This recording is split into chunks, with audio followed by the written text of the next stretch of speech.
ये हमारा लास्ट पुण्यात्माओं परसों तक का मैटर है। परसों तक का ये लास्ट मैटर, यानी आज तारीख है 4 है या 3 है, ये उससे 2 दिन पहले का मैटर है। ये इतनी बातें हमारे यहाँ पे सब कुछ हुई हैं। उसके बाद में पुण्यात्माओं मेरे घर पे एक एलईडी थी। वो एलईडी क्या थी वो भी मैं आपको बता देता हूँ। शुरू में जब संजय ने, हम लोगों ने मिलकर गुरुजी की जमानत के लिए कुछ पैसे इकट्ठे किए थे, तो उन पैसों में से मैंने 16-17 हज़ार रुपये मेरे मकान किराए के भर दिए थे कि भाई जब ये सेवा जाएगी तो मैं कहीं से भी उठा पटकी करके सेवा में पैसे ऐड करके मैं संजय को दे दूंगा।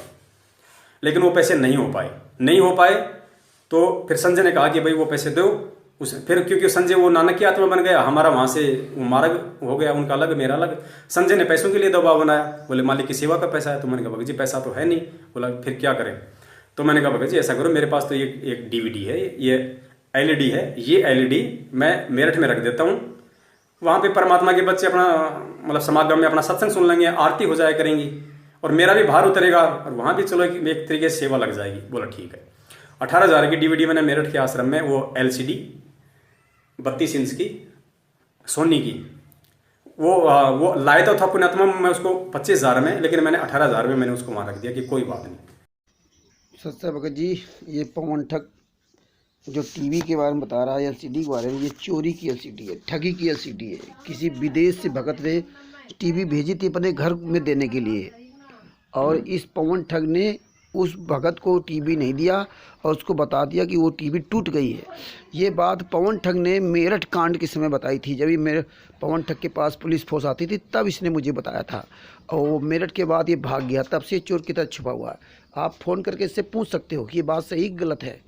ये है वो काल का दूत। वो चोरी की टीवी भी वहाँ मेरठ में दे दी जिसमें उनके सबके कर्म फूटे। भगत जी ये हालात है। भगत जी सच साहेब जय हो। भगत जी आत्मा बोलती है कि किसको जरूरत है किसको जरूरत नहीं है, कौन मजबूरी में है और किसकी मदद करनी चाहिए। उस बहन ने जो खुद अपना जॉब करती है, अपना काम धंधा करती है, उस बहन ने 1,42,700 रुपए इस पवन दास को 3 महीने पहले दिए हैं, 3 महीने पहले। और परमेश्वर ने दया करी और कुछ भगत भाइयों ने जो कि गुजरात से हैं, उन्होंने 10वें अंश का पैसा दिया दास को, 10वें अंश का तकरीबन 30-35 हजार रुपए। अब देखो पुण्यात्माओं, खेल परमात्मा कहां खेलता है। दास दुकान का सामान वहीं छोड़ के आ गया, देखा भी नहीं। मकान का जो सामान था गाड़ी में डाला, नई जगह आ गया। परमात्मा ने दया करी, दास ने अपना वही दही बड़े का काम अपने ठेले में शुरू किया, अपने टेम्पू में शुरू किया। पुण्यात्माओं शुरुआती महीने में उस परमेश्वर ने, जबकि ऐसा बिल्कुल भी संभव नहीं था, वही धंधा, वही रेट, वही सामान, वैसा ही शहर। जयपुर में दास का धंधा नहीं चला। हर महीने कभी 3,000 बचते, कभी 2,000 बचते, कभी तो 5-5 हजार रुपए सिर पे आ जाते।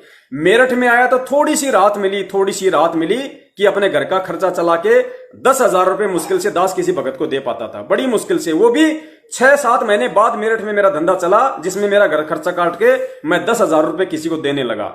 लेकिन वहां से परमात्मा ने उठाया और उन पुण्यात्माओं का वो नेक कमाई का पैसा जो उन्होंने इस दास को भेजा, और दास को वास्तव में मजबूरी थी, वो 10वें अंश का पैसा उस भाई ने भेजा सेवा समझ के, और वास्तव में वो 10वें अंश का एक पैसा सही काम में लगा। परमेश्वर ने दया करी, शुरुआत के महीने में ही परमात्मा ने प्रॉफिट देना शुरू किया। और पुण्यात्माओं आज मेरठ से आए हुए दास को 4 महीने हो गए हैं। परमेश्वर ने लगभग परमेश्वर ने 1 लाख से ऊपर रुपया भगत भाइयों का वापस करवा दिया। जो दास के जो कर्जा मांगते थे, कानपुर से रामचंद्र जी हैं, और भी भगत भाई हैं, एक वो रणजीत भगत जी हैं हरियाणा के झज्जर वाले, पिछले 2 महीने से 10-10 हजार रुपए उनकी किस्त जा रही है। जयपुर से अपने कजोड़ भगत जी हैं, 10-10 हजार 9-9 हजार रुपए 2 महीने हो गए, उनकी जा रही है किस्त। और बीच बीच में जितने भी भगत भाई थे, जिनको हमारे एक आदरणीय भगत भाई रामचंद्र जी ने फोन कर करके कहा कि पवन को परेशान करो, पवन से पैसा मांगो, जिन्होंने बेचारों ने आज तक नहीं कहा, लेकिन उसके चक्कर में आके अपने कर्म फोड़े, जो मुंह नहीं खोला, उसके कहने में आके पुण्यात्माओं, जो आदमी सरकारी टीचर है, जिसकी 40,000 से ऊपर तनख्वाह है, खुद का मकान है, खुद की गाड़ी है, वो रो रहा है कि भगत जी मेरे पास तो 1 रुपया भी नहीं है, मैं तो बड़ा परेशान हो गया। वो पवन दास हमसे 2 साल पहले 10,000 रुपए लिए थे, आज तक नहीं दिए। ऐसे लोग पुण्यात्माओं, और ऑडियो बना के डाल रहे हैं दास को बदनाम करने के लिए, सिर्फ रामचंद्र भाई के कहने पे। तो परमात्मा ने रामचंद्र का पैसा भी वापस करवा दिया, उस भगत भाई का पैसा भी वापस करवा दिया। उसके अलावा 30-40 हजार रुपए अन्य भाइयों के वापस करवा दिए, और हर महीने 30,000 रुपए दास कंटिन्यू किस्त दे रहा है। और आज स्थिति उस बंदी छोड़ की दया से ये है पुण्यात्माओं कि आज वर्तमान में वो परमेश्वर अपने इस कुत्ते को इतनी बड़ी मेहर कर रहा है। वही धंधा, वही काम, वही सब कुछ और नई जगह परमेश्वर घर का सारा खर्चा पिर्चा काट के 60 से 70 हजार रुपए महीने की बचत दे रहा है। 60 से 70 हजार रुपए महीने की। क्यों?